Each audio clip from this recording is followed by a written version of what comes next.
Hi friends, मैं DJ Subol Kolkata से। मैं एक भोजपुरी नॉन स्टॉप मिक्स किया था जो अभी 3 बार अपलोड कर चुका है, जिसके वजह से ब्लॉक हो जा रहा है मेरा कंटेंट। तो इसके वजह से मैं उसको यूट्यूब पर डाल नहीं सक रहा हूँ। तो इसके लिए आपको एक आइडिया, मैं छोटा सा एक क्लिप डाल रहा हूँ जिससे आप लोग सुने, और लिंक दिया हुआ है फुल MP3 का।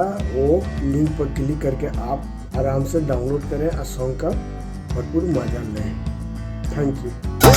कोना में लौट के उलट के पलट के दिल बड़ा दिल तोड़ हो। डीजे सुबोल कोलकाता।